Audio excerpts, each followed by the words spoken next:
दोस्तों, आप देख रहे हैं सुंदर बिहार। आज संडे है और मैं हाजिर हूँ संडे कमेंट बॉक्स लेकर के।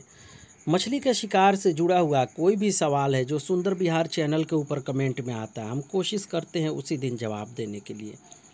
अगर कोई सवाल ऐसा है जिसको समझाने के लिए समय चाहिए, हमारे व्यूअर को अच्छा से समझ में आ सके, उसको हम कमेंट बॉक्स में शामिल करते हैं ताकि आसानी से समझाया जा सके। तो दोस्तों, आपके मन में भी अगर कोई सवाल है तो प्लीज़ हमसे सवाल कीजिए, हम कोशिश करेंगे आपके सवालों का जवाब देने के लिए। दोस्तों, हम किसी का कमेंट नहीं छोड़ते, अगर किसी का कमेंट छूट जाता है तो उसको हम अगले संडे को शामिल कर लेते हैं। तो चलिए आइए देखते हैं आज का पहला कमेंट किनका है। पहला कमेंट है नीलेश श्री विशाल के तरफ से। लिखते हैं कि श्रीमान सुंदर बिहार, धन्यवाद। मैं बड़ौदा गुजरात से हूँ। आपके चारे से 3 किलो कतला फिश सिर्फ 45 मिनट में ही किया, जबकि तालाब के किनारे 40 लोग सुबह से शाम तक शिकार के नाम पर मक्खी मारे कटिया तालाब में डाले बैठे थे। मज़ा आ गया, बहुत खुश हूँ आपकी जानकारी से। फिर से धन्यवाद सुंदर भाई। मैं भी आपको थैंक यू बोलूँगा सर, आपने शिकार किया, शिकार करके रिप्लाई किया। प्लीज़ जिस भी चारा से आप शिकार कीजिए उस चारा को, यानी कि उस वीडियो को अपने दोस्तों को भी शेयर कीजिए और हमें एक कमेंट ज़रूर कर दिया कीजिए, ताकि हमारे जो दूसरे व्यूअर हैं उनको भी उत्साह मिले और डबल हिम्मत से, डबल हौसला से वो शिकार करें। मैं आपको फिर से थैंक यू बोलूँगा सर, और व्यूअर से भी मैं अपील करूँगा कि प्लीज़ आप जो भी शिकार करें, अगर संभव हो तो एक फ़ोटो खींच करके हमारे इंस्टाग्राम अकाउंट के ऊपर ज़रूर भेज दें। इसी नाम से, सुंदर बिहार के नाम से ही इंस्टाग्राम का अकाउंट है। मैं आपको थैंक यू बोलता हूँ सर। अगला कमेंट है सोनू गुप्ता की तरफ से। लिखते हैं कि सर, झींगा मछली को डिब्बे में कैसे पकड़े? बेहतर सवाल है सर। झींगा मछली को आप 2 तरीक़ा से पकड़ सकते हैं। या तो आप चावल का जो राइस पॉलिश पाउडर बोलते हैं, यानी जब हम चावल धान कूटते हैं तो उससे चावल जब पॉलिश होता है तो उसका बुरादा निकलता है, उसका इस्तेमाल कीजिए। दूसरा तरीका है कि झींगा को खुद, उसका जो मांस है उसको मसल करके आप जो भी फिशिंग ट्रैप बनाए हैं उसके अंदर डाल दीजिए। लेकिन डालने के लिए शर्त यह है कि उसको आप या तो आटा के अंदर गूँथ दीजिए या राइस पॉलिश पाउडर के अंदर गूँथ दीजिए। तीसरा तरीका है कि मुर्गी का मांस ले लीजिए या उसका आंत ले लीजिए, थोड़ा सा उसको बिल्कुल बारीक पीस दीजिए। पीसने के बाद से आप उसको गेहूं के आटा में या मैदा में या पाव रोटी में किसी भी चीज़ में मिलाएं ताकि वो जल्दी छूटे नहीं।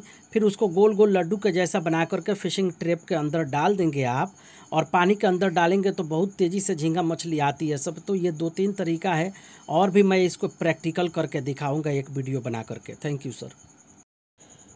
अगला कमेंट है मोसीम खान की तरफ से। लिखते हैं कि सुंदर भाई, मेरा सवाल ये है कि पठान फिश गंदे मैले पानी में कहाँ रहती है और कैसे पता करें कि शिकार के जगह पर पठान फिश है या नहीं, और जल्दी शिकार के लिए कौन सा कैसे करना होगा, प्लीज़ ये बता दीजिए। बता रहे हैं कि मैं 3 संडे से वेट कर रहा हूँ। मैं आपको थैंक यू बोलूँगा सर, आपने इतना सब्र किया, इतना हिम्मत किया है। मैं आपके कमेंट के ऊपर प्रैक्टिकल वीडियो बनाने वाला था, लाइव शिकार करके दिखाने वाला था, लेकिन लगातार आपका 3-4 कमेंट आ गया, इसके लिए मैं इसको संडे कमेंट बॉक्स में शामिल कर लिया सर। तो देखिए, पठान मछली यानी जिसको हमारे तरफ बोलते हैं बोआल या बोआली मछली, सेम है ये, वही मछली, एक ही नाम से अलग अलग जगह पर, अलग अलग जगह पर अलग नाम से पुकारते हैं, मछली वही है जिसको हमारे तरफ बोलते हैं बोआल या बोआली मछली। तो इसको शिकार करने के लिए बहुत सारा तरीका है, लेकिन बरसात के मौसम में अगर आपको इस मछली का शिकार करना है तो आप क्या करेंगे, मिर्गल मछली का इस्तेमाल करेंगे। मिर्गल मछली को हमारे तरफ बोलते हैं नैनी मछली, बहुत से जगह उसको मोरी, नरेन मछली, मिरी मिनी या मिरी कली के नाम से जानते हैं। तो इस मछली को आप काट करके टुकड़ा कर लीजिए और इसको हुक में लगाइए। जो आप हुक इस्तेमाल करेंगे वो बड़ा होना चाहिए, और उसमें मछली का जो पीस आप लगाएंगे तो बिल्कुल उसका जो नोक है वो पार होना चाहिए, यानी बाहर होना चाहिए। तो इससे क्या होगा कि जब बोआल मछली उसको जैसे ही मुंह में पकड़ेगी तुरंत कांटा उसके मुंह में चुभेगा। तो ये चीज़ हो गया। मिर्गल मछली आप इस्तेमाल कीजिए, ऐसी मिर्गल मछली जिसको आप खा नहीं सकते, या कि सड़ी पुरानी मछली हो गई है, लेकिन इतना भी सड़ा नहीं होना चाहिए कि मछली उसको थोड़ा सा खींचे और हुक से निकल जाए। तो इसका ख्याल कीजिएगा। दूसरा चीज़ है, आप बोआल मछली को शिकार करने के लिए हमारे तरफ उसको बोलते हैं जोंक। जो आप देखेंगे पानी के अंदर अगर आप घुसे होंगे तो एक काला जो होता है केचुआ के जैसे होता है, पैर में पकड़ लेता है, वो उसको हमारे तरफ बोलते हैं जोंक। तो आप क्या करेंगे, 15-20 जोंक आप अगर पकड़ सकते हैं, संभव है तब, नहीं तो ये थोड़ा डिफ़िकल्ट है, नहीं कीजिएगा, लेकिन मुझे बताना ज़रूरी था तो मैं बता देता हूँ। तो 15-20 जोंक आप ले लेंगे, उसको कोई डब्बा में रख लेंगे और 5-7 जोंक आप फिशिंग हुक में उसको लगाएंगे, लगा करके पानी में डालेंगे, तो इससे भी बोआल मछली आसानी से शिकार होती है। तीसरा चीज़ है मुर्गी का आंत, ये आसान है और इससे शिकार भी होता है। तो आप क्या करेंगे, मुर्गी का आंत ले लेंगे, उसको कम से कम 3 इंच लंबा लंबा काटेंगे आप, और एक सिरा उसका हुक में गूंथते जाएंगे। यानी ऐसे लगाना है हुक में कि बाकी सिरा नीचे लटकता रहे।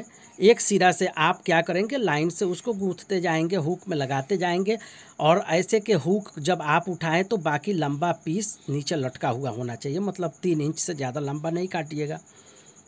तो ये भी 8 पीस 10 पीस लगाइए, लगा करके इसको पानी में दूर फेंकिए। बरसात के मौसम में अभी पानी मटमैला होता है, किनारे भी फेंकेंगे तो शिकार होगा, लेकिन सर्दी के मौसम में पानी साफ़ होता है तो पानी के अंदर दूर फेंकना चाहिए ताकि आप आसानी से शिकार कर लें। तो ये 3 चीज़ है जिससे बोआल मछली यानी कि पठान फिश का शिकार होता है। और भी चीज़ है जिससे बोआल मछली या पठान मछली का शिकार कर सकते हैं, बहुत सारा चीज़ है। तो हम उसको ये 3 चारा हम कॉमन इस्तेमाल करते हैं। जब हमें कोई चारा नहीं मिलता है तो सबसे आसान हम मुर्गी का आंत इस्तेमाल करते हैं। आप भी ऐसा ही कीजिए। ओके दोस्तों, वीडियो काफ़ी लंबा हो रहा है। सुंदर बिहार देखने के लिए धन्यवाद। थैंक यू, शुक्रिया।